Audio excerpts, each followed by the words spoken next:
त्यस्तै बन्छ जीवन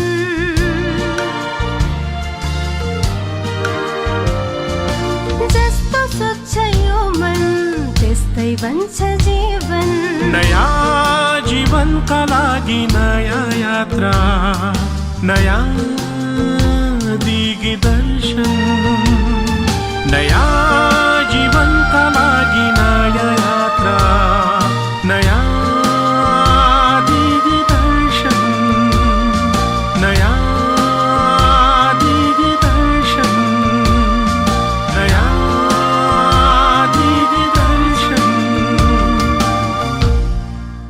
नमस्कार दर्शकवृन्द, नयाँ दिग्दर्शनको आजको प्रस्तुतिमा पनि यहाँहरू सबैलाई नवीन दाहाल स्वागत गर्दछु।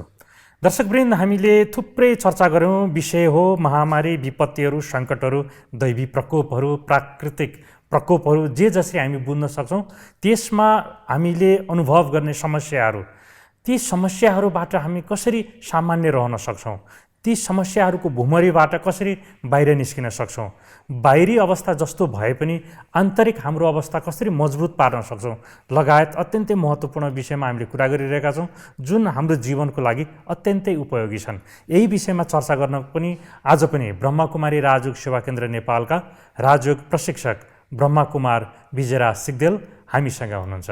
उहाँलाई स्वागत गरौँ। पहिला विजयजी, प्रस्तुतिमा स्वागत छ। ओम शान्ति। ओम शान्ति।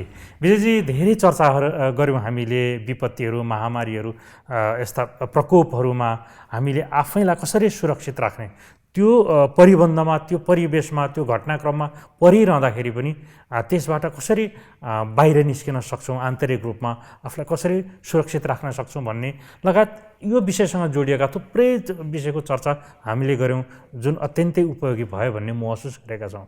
यही बिचमा यस्ता विपत्तिहरू, महामारीहरू, सङ्कटहरूमा चाहिँ इम्युनिटी पावर बढाउनको लागि, आन्तरिक अवस्था मजबुत पार्नको लागि, शारीरिक अवस्थालाई सही राख्नको लागि, तन्दुरुस्त राख्नको लागि ध्यान, योग, साधनाहरू, प्राणायाम, राजयोग लगायत यस्ता विधिहरूको भूमिका कस्तो हुन्छ, यहाँबाट आज चर्चाको प्रारम्भ गरौँ। विपत्तिका बेलामा हाम्रो चेतनाको एलिमेन्ट्सहरू छरिएको बेला हुन्छ।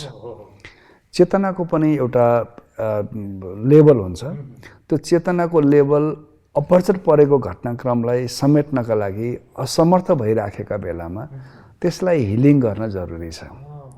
त्यो हिलिङ गर्ने भनेको फिजिकल कुराबाट सम्भव छैन। त्यो भनेको एउटा सुपर कन्सियस पावरसँग, जसलाई हामी कस्मिक एनर्जी भन्छौँ, आफ्नो इन्टरनल एनर्जीलाई कस्मिक एनर्जीसँग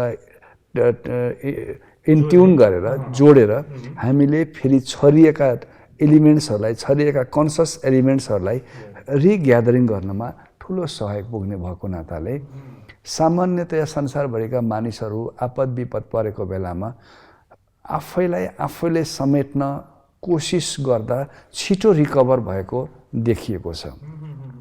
त्यसको लागि मुख्यतया हामीले लामो समयको साधना, खास गरी ध्यान, योगको अभ्यास गरिरहेका छौँ भने समेट्न छिटो सजिलो हुन्छ। समग्र संसारलाई हेर्दाखेरि विपत्तिमा परेका मान्छेहरू कहिले अभ्यास साधनाको नगरेको मानिस र नियमित रूपमा साधना गरिरहेको मानिसको बिचको मनस्थितिमा फरक पर्ला कि नपर्ला? एकजना गुरु र शिष्य कहीँ जाँदै गर्दा जङ्गलको छेउमा गुरु एकछिन अडेस लगाउनलाई रुखमा बसिराखेको बेला सट्ट एउटा टाटेबाटे बाघले बाटो काटेछ।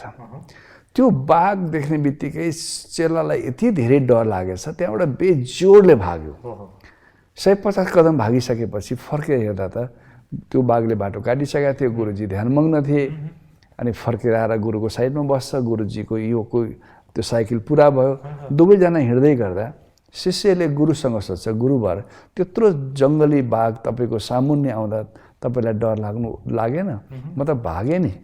अनि गुरुले मुस्कुराएर भन्नुभयो, तिमी भाग्यौ, मैले देखेँ, भाग्न त म पनि भागेँ, तिमी बाहिर भाग्यौ, म भित्र भागेँ भनेर जवाफ दिनुभयो। यसको अर्थ के हो भने विपत्तिको बेलामा तपाईँ एकदमै अत्तालिएर बाहिर भाग्नुको साटो आफैलाई समेटेर आफ्नो मन, आफ्नो चेतना, आफ्नो अन्तर्हृदयमा डुबुल्की लगाउन खोज्दा हामीलाई धेरै कुराबाट फाइदा हुन्छ। शरीरको लागि हामीले एक्सर्साइजहरू गर्छौँ होइन, मनको लागि ध्यानहरू गर्छौँ, प्राणायामहरू गर्छौँ, राजयोगहरू गर्छौँ।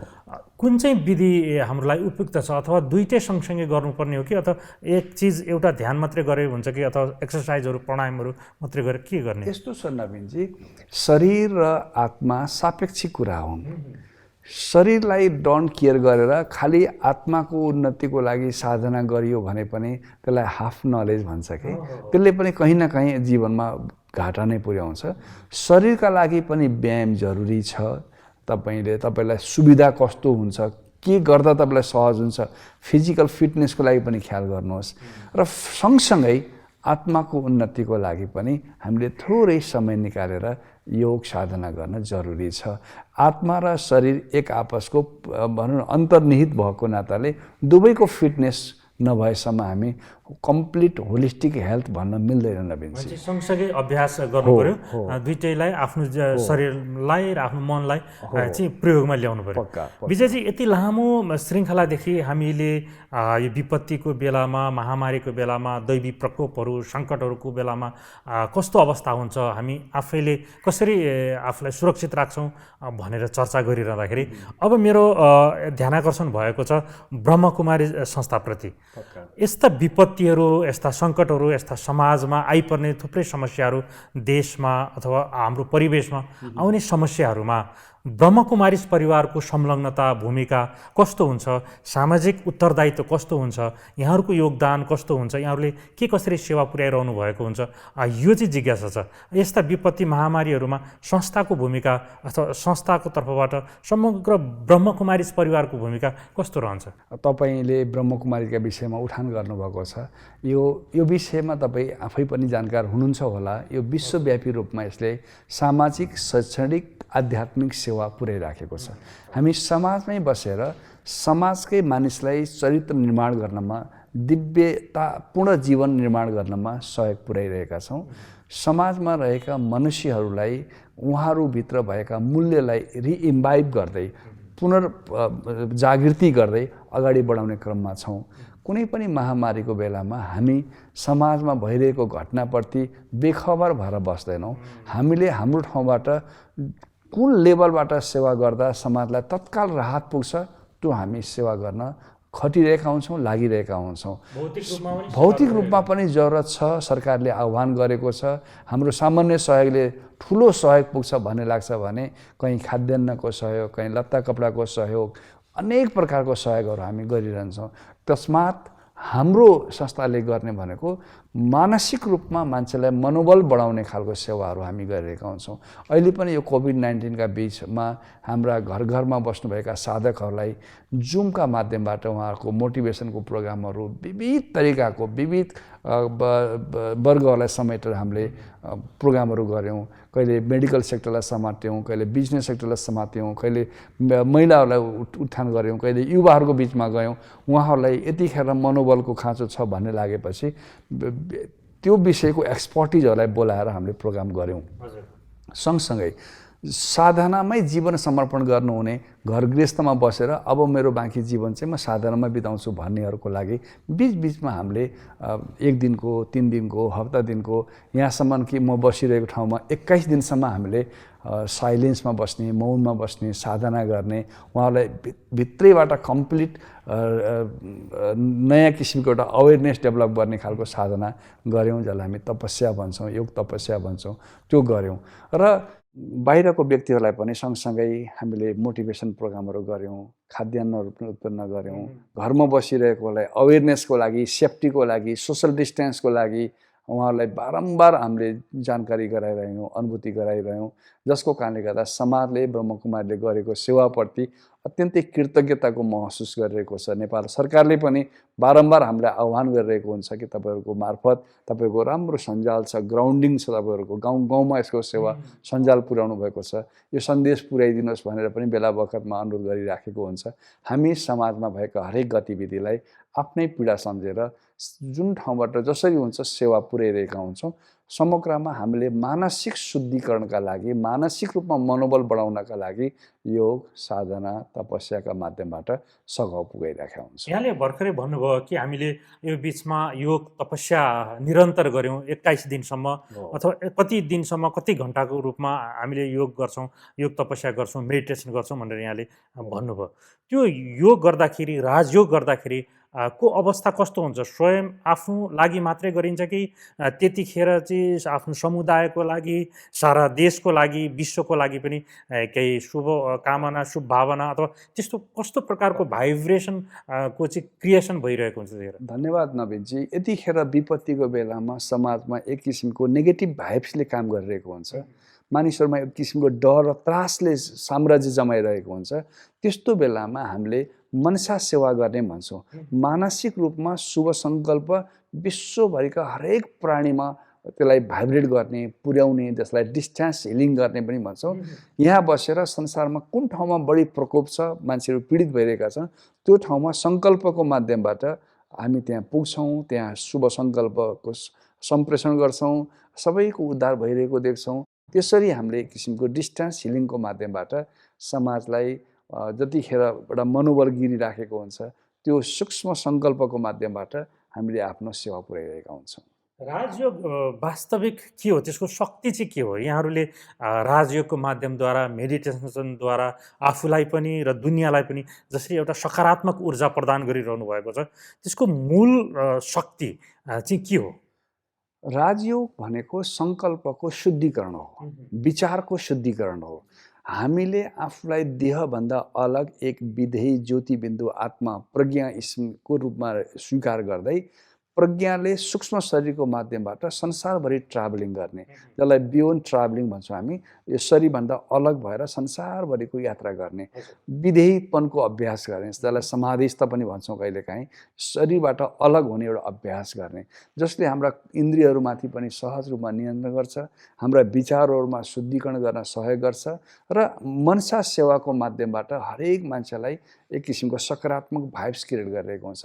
त्यसको लागि सामान्यतया गर्न के कोसिस गर्छौँ भने आफ्नो कम्फर्ट स्थानमा बस्ने, सजिलोसँग बस्ने, अलर्ट भएर बस्ने र एउटा सङ्कल्प मनमा लिने, म शरीरभन्दा अलग एक चैतन्य ज्योति बिन्दु आत्मा हुँ, दुई आँखाको बिचमा चम्किरहेको जो सितारा हुँ, स्टार हुँ र शरीरभन्दा अलग सूक्ष्म रूपमा आफ्नो त्यो रूपलाई मैले महसुस गरिरहेको छु।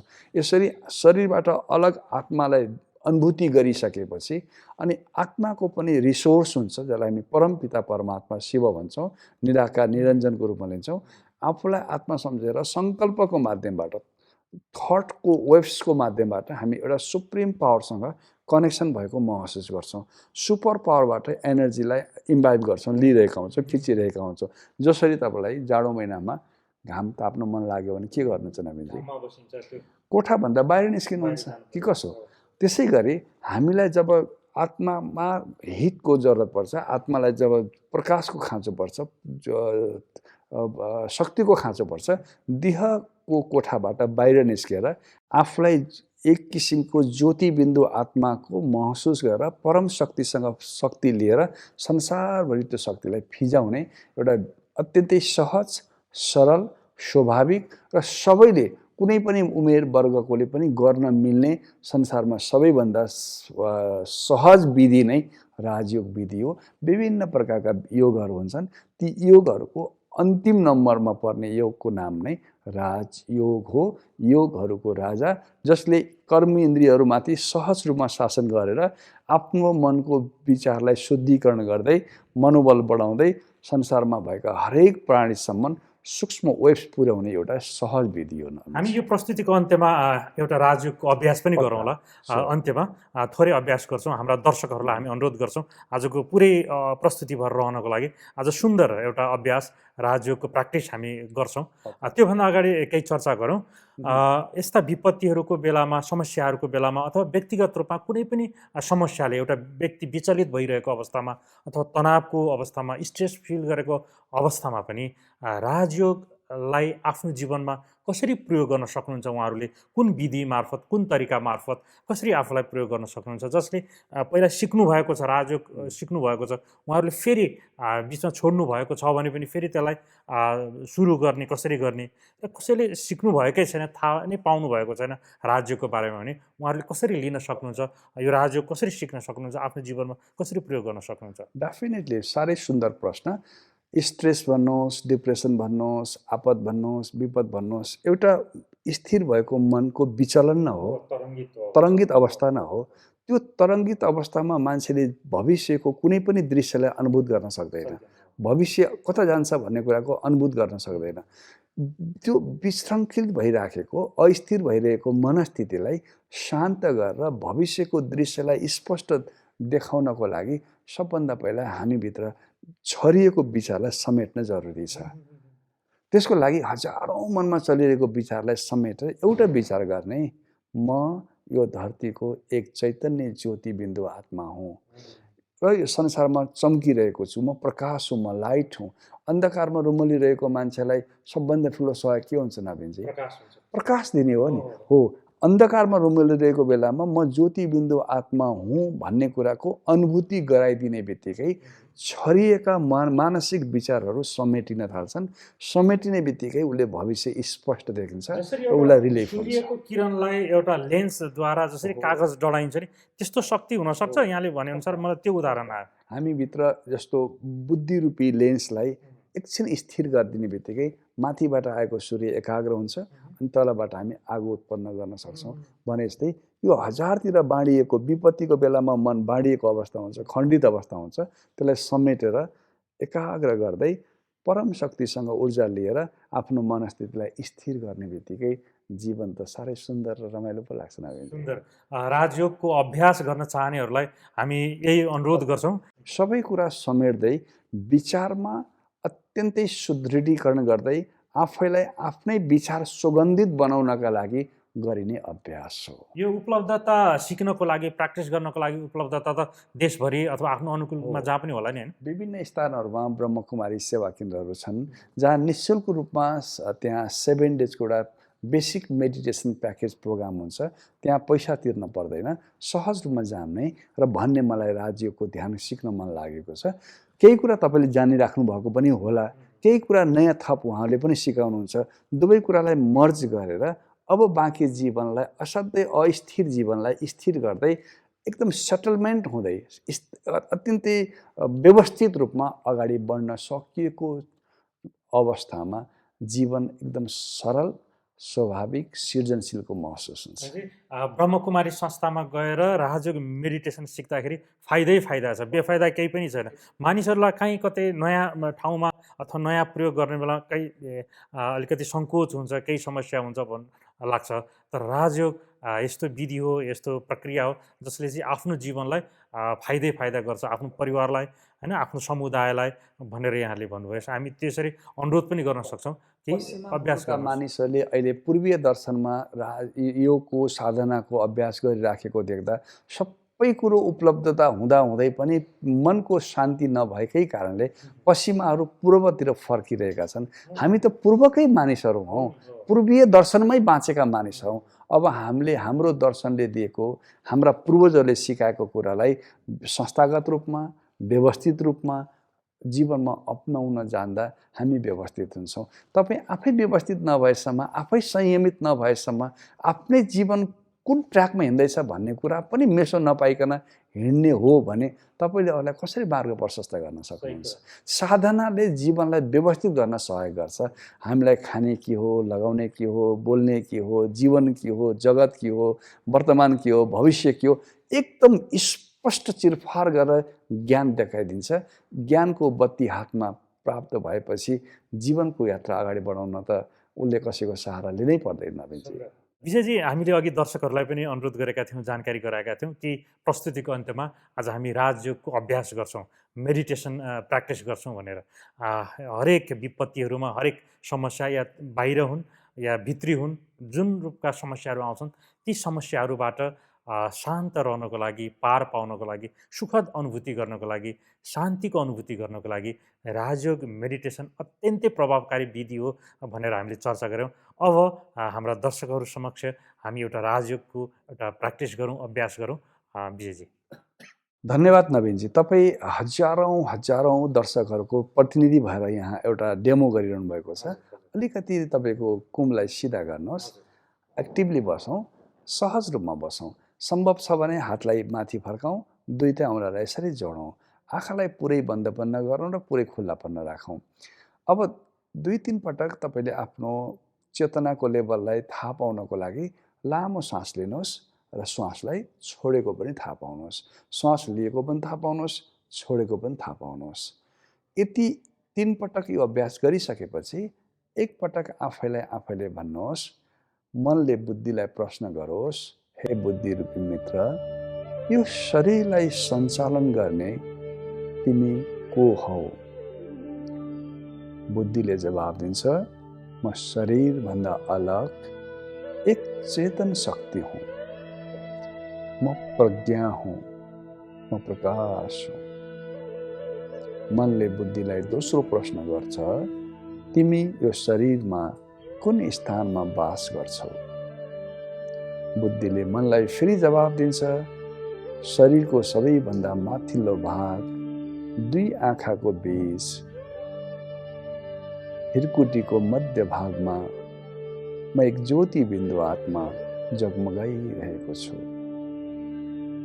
मनले बुद्धिलाई फेरि तेस्रो पटक प्रश्न गरोस्, तिम्रो रूप र स्वरूप कस्तो छ बुद्धि, मलाई भन। बुद्धिले जवाब दिन्छ, तिमी आकाशमा जगमगाइरहेको ज्योति समान धरतीको तारा हौ, जगमगाइरहेका छौ। एक पटक यसलाई यसरी समेटौँ, म शरीरभन्दा अलग एक सूक्ष्म ज्योति बिन्दु आत्मा हिरकुटीमा जगमगाइरहेको छु। म आत्मा मालिक हुँ, शरीरमा भएका सम्पूर्ण इन्द्रियहरू मेरा सहयात्री हुन्। म ज्योति रूपमा आफ्ना सम्पूर्ण कार्यहरू गरिरहेको छु। शरीरभन्दा अलग एक सूक्ष्म शरीरको सहयोगले म सूर्य, चन्द्रमा, तारा, ग्रहहरूभन्दा पनि माथि एक सुनौलो आकाशमा प्रकाशको पुञ्ज, परम शक्ति, सत्यम शिवम सुन्दरम, आत्माका पिता परमात्मासँग म गहिरो अनुभूति गरिरहेको छु। म माथि असीम कृपा भइरहेको छ। सूक्ष्म प्रकाशहरू म माथि बर्सिरहेका छन्। म सम्पूर्ण रूपमा स्वतन्त्र एक ज्योति बिन्दु आत्मा हुँ। शान्तिको महसुस गरिरहेको छु। असीम शक्तिले मेरो जीवनमा नयाँ ऊर्जा पलाइरहेको छ। सूक्ष्म शरीरको माध्यमबाट फेरि सूर्य, चन्द्रमा, तारा, ग्रहहरूभन्दा पनि तल जुन स्थानमा मेरो शरीर स्थिर भएर बसिरहेको छ, म ज्योति बिन्दु आत्मा सूक्ष्म शरीरका माध्यमबाट स्थूल शरीरमा प्रवेश गरिरहेको छु। अहो, अत्यन्त हल्का महसुस, गहन शान्तिको महसुस भयो। मेरा हरेक पलहरू सुखद रूपमा बितिरहनेछन्। सबैको सुखमा म मेरो सुख खोज्नेछु। म आनन्दित महसुस गरिरहेको छु। अब फेरि 3 पटक लामो सास लिनुहोस्, श्वासलाई छोडिदिनुहोस्। गहन शान्तिबाट एकाक्षण समय लिएर बाहिर निस्कने कोसिस गर्नुहोस्। धन्यवाद। ओम शान्ति शान्ति शान्ति। यति यो गहन र महत्त्वपूर्ण विषयमा हामीले राम्रो चर्चा गऱ्यौँ, उपयोगी चर्चा गऱ्यौँ। यति लामो समयसम्म हामीलाई समय दिनुभयो, यो समय उपलब्ध गराइदिनु भयो, यति राम्रो छलफलमा चर्चामा सहभागी भइदिनु भयो। विजयजी, यहाँलाई धेरै धेरै धन्यवाद। धन्यवाद। दर्शकवृन्द, हामीले अत्यन्त महत्त्वपूर्ण विषय र गहन विषय, हाम्रो परिवेश, हाम्रो प्रकृति, हाम्रो विश्वलाई यसले सधैँ छोइरहने, खेदिरहने र हामीलाई भेटिरहने विषयलाई हामीले चर्चाको विषय बनायौँ र केही श्रृङ्खलासम्म चर्चा गऱ्यौँ, जो हाम्रो जीवनको लागि अत्यन्तै उपयोगी थियो। हामीलाई विश्वास छ यहाँहरूले सबै श्रृङ्खलाहरू पुरै हेर्नुभयो र आफ्नो जीवनमा लागू गर्नको लागि, आफ्नो जीवनमा प्रयोग गर्नको लागि यहाँ चर्चा गरिएका, यहाँ प्रस्तुत गरिएका विधिहरू पक्कै लाभप्रद भयो होलान् भन्ने विश्वास छ। आगामी प्रस्तुतिहरूमा फेरि हामी यस्तै उपयोगी, जीवन उपयोगी विषयवस्तुहरूसहित, सन्दर्भहरूसहित उपस्थित हुनेछौँ। यहाँहरू सबैलाई हाम्रो अनुरोध, नयाँ दिग्दर्शनका प्रत्येक प्रस्तुतिहरू हेरिदिनुहोला, जुन हाम्रो लागि अत्यन्तै महत्त्वपूर्ण हुनेछन्। यही आग्रह, यही अनुरोधसहित आजको प्रस्तुतिबाट नवीन दाहाल यहाँहरूसँग छुट्टिन्छु, बिदा हुन्छु। नमस्कार, धन्यवाद।